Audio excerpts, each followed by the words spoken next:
Gandang hapon, mga mamshi, mga viewers. Yan.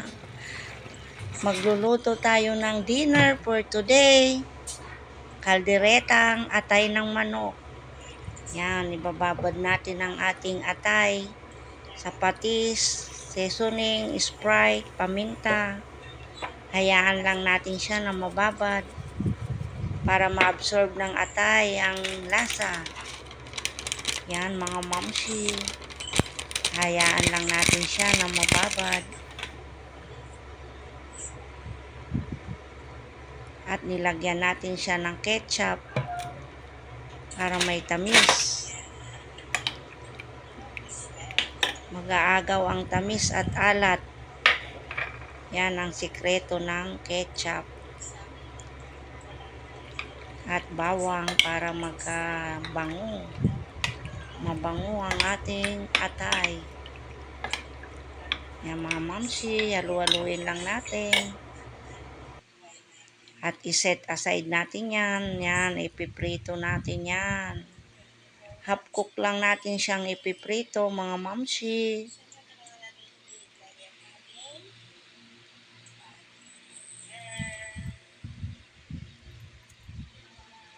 Yan. Yan ang mga mamsi, half cook lang yan. Huwag natin siyang masyadong iprito dahil magtitigas ang ating atay. Yan na. Iseset aside natin yan mga mamsi.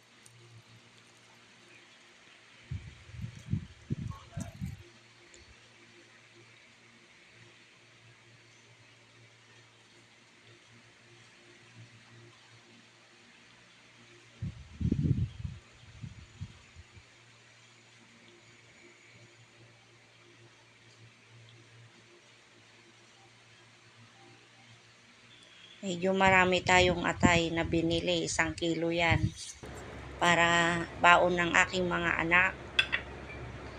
Yan, magigisa tayo ng bawang.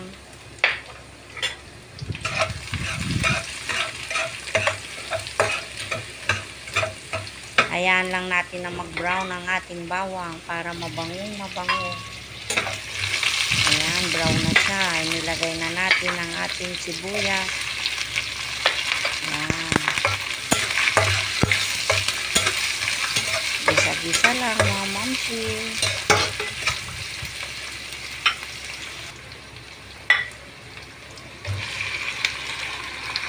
Ayan, lagay na natin ang ating atay na pinirito.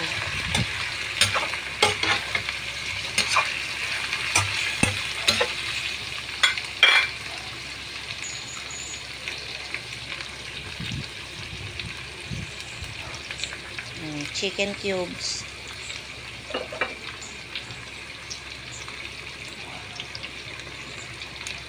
At oyster soy sauce, mga mamsi. Pampalasa. Paminta. Hayaan lang natin siya na absorb ang sauce. Yan ang mga mamsi. Yummy na yan.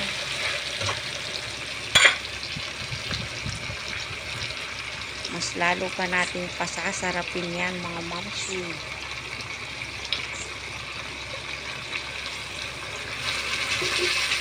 Lagyan natin ng Sprite para may sauce.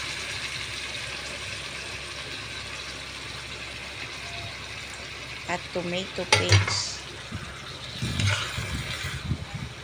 Hayaan lang natin, haluin na natin yan.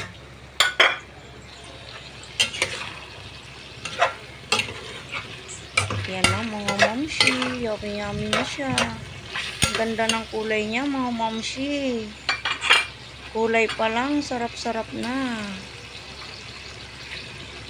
Ayan, lagay natin ang ating bell pepper at green peas. Kalderetang adobong atay siya. Pero sa akin kaldereta siya. Yan, baon na rin ang aking mga anak yan, mga mamsi. At ulam namin for dinner.